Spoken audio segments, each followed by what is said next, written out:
Si Lapu-Lapu 1-2-3 aktibo noong 1521 ay isang dato sa pulo ng Mactan sa Cebu, Pilipinas, na nakilala bilang pinakaunang katutubo ng kapuluan na lumaban sa mga taga-Europa. Siya rin ang dahilan ng pagkamatay ng manlalakbay na si Fernando Magallanes. Itinuturing siya bilang pinakaunang bayaning Pilipino. 5-6 kilala rin siya sa mga pangalang si Lapu-Lapu, 7 si Lapu-Lapu, 8 Salop Pulaka, 9 Note 1, at Kalifa Lapu o Caliph Lapu, ibinabaybay din bilang Kali Pulakot 10, subalit pinagtatalunan ang pinagmula ng mga pangalan nito. Ang mga mamamayan ng Kapuluan ng Sulu ay pinaniniwalaan na si Lapu-Lapu ay isang Muslim na nagmula sa mga Tausug. 11 pinaniniwalaan din na si Lapu-Lapu at Raja Humabon ay mga nagtatag ng Kasultanan ng Cebu.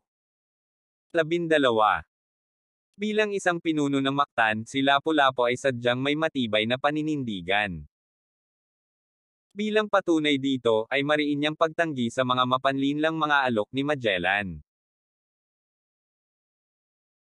Ayon kay Magellan, bibigyan niya ng magandang posisyon at natatanging pagkilala si Lapu-Lapu, subalit kapalit nito ang pagkilala at pagtatag ng pamahalaang Kastila sa kanyang nasasakupan at sa ilalim pa nito, ay ang sakupin ng buong Pilipinas at angkinan ang mga lupang tunay na pag-aari ng mga Naitabo at partikular na ang kamag-anak at angkan ni Lapu-Lapu.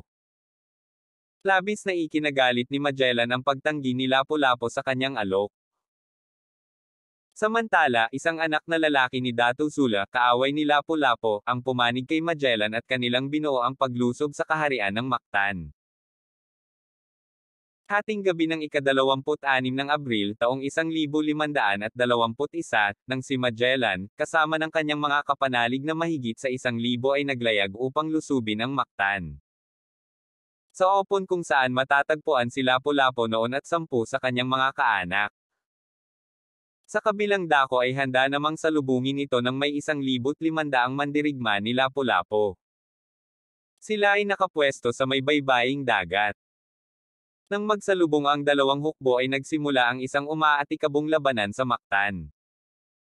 Sa bandang huli ay nag-api ni Lapu-Lapu si Magellan nang tamaan niya ito sa kaliwang binti. Si Magellan ay bumagsak sa lupa at dito na siya tuluyang pinatay ni Lapu-Lapu.